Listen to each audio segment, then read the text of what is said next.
when the Royal Australian Air Force first introduced the F-35 Lightning II into its fleet. The program was hailed as a symbol of cutting-edge defense technology and alliance cooperation. Yet behind the public image of national pride and deterrence lies a story far more complex and controversial.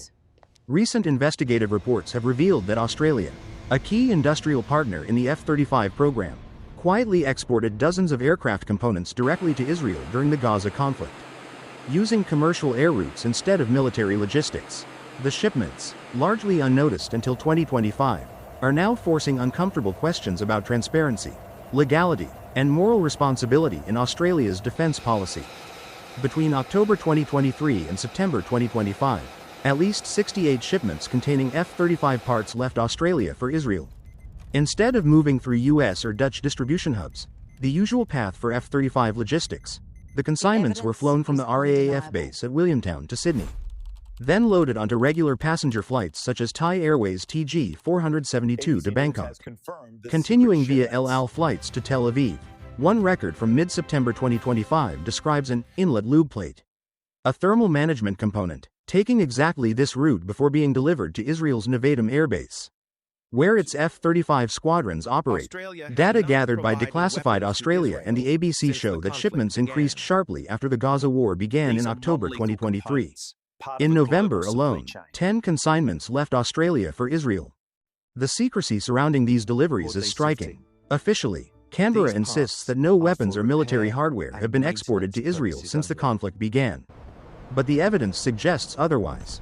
The parts were labeled non-lethal within the paperwork, a classification that allows governments to claim they are not exporting weapons even when the materials directly sustain combat aircraft. When pressed, Australian officials said the shipments were part of the F-35's global supply chain, managed by Lockheed Martin and the U.S. Department of Defense, and that such components could be sent anywhere within that network. Some were described as being shipped for repair and return, yet the rationale appears thin. It is implausible that critical fighter jet parts would be shipped halfway around the world to a country at war simply for maintenance. The timing deepens suspicion. In late 2023, as scrutiny over the Gaza war intensified, the Department of Defense quietly removed its F-35 industry participation page from its website, a page that had listed dozens of Australian companies manufacturing components for the program. No announcement was made, and when journalists asked why, defense officials said only that content was under review.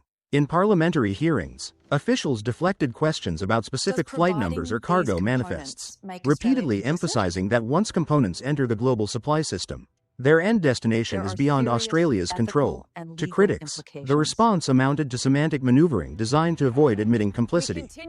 The government's insistence that the shipments were routine participation in an international supply chain does not erase the ethical and political consequences. The F-35 is not a civilian product, it is a frontline strike weapon actively used by Israel in Gaza. If Australian manufactured or Australian exported components are enabling those aircraft, then Canberra is, at least indirectly, supporting combat operations that have been widely condemned for civilian casualties. Under the Arms Trade Treaty, which Australia has ratified, nations are obligated to assess whether their exports could contribute to violations of international law.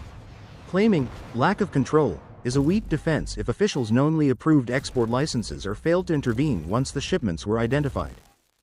Beyond legality, the moral implications are immense. Australia often presents itself as a nation guided by international law and humanitarian principles. Yet this episode risks undermining that image. Domestically, it erodes public trust in government transparency. Internationally, it damages credibility among countries that have urged restraint or condemned Israeli actions in Gaza. The quiet deletion of public data, the evasive answers, and the growing evidence of direct shipments all feed a perception that Canberra is hiding behind bureaucratic language to obscure political choices. The practical risks are also significant. Shipping military components aboard civilian airliners exposes both the equipment and passengers to potential threats. If any of these aircraft had been intercepted, sabotaged, or attacked, the consequences would have been disastrous. Moreover, bypassing centralized depots compromises the ability to trace where parts end up. Supply chain traceability is not merely administrative, it is fundamental to ensuring accountability and security. By allowing direct exports, Australia effectively created a blind spot in its own oversight system. At a deeper level, This controversy highlights the paradox of globalized defense manufacturing. The F-35 program was designed to integrate allies through shared production, creating interdependence that strengthens strategic alignment but also dilutes responsibility. With over 1,000 suppliers worldwide, every nut and circuit board is part of a vast international puzzle. When those parts are used in combat, tracing moral or legal liability becomes nearly impossible. Australia's participation, proudly marketed as industrial partnership, now exposes the dark underside of that arrangement. When everyone owns a piece of the jet, no one owns the consequences. The political fallout is still unfolding. Senators have called for a formal inquiry into the shipments and into whether export control laws were circumvented. Civil society organizations are demanding that the Defense Department restore public access to supplier data and disclose the full list of exported components. Some are calling for legislative reforms requiring real-time tracking of defense exports and automatic suspension of shipments to conflict zones. Canberra, however, remains firm in its line. All activities were compliant with international agreements and conducted under U.S. oversight. Yet each new leak, every flight record, every invoice, makes that explanation less credible. There is also the question of precedent. If Australia allows its defense industries to supply a nation at war through indirect channels, what stops other partner nations from doing the same? The F-35 supply network, intended to embody alliance unity, could become a loophole through which governments outsource moral responsibility. And if global manufacturers realize that non-lethal labels are sufficient to bypass scrutiny, the same justification could soon apply to any component, from radar sensors to targeting software.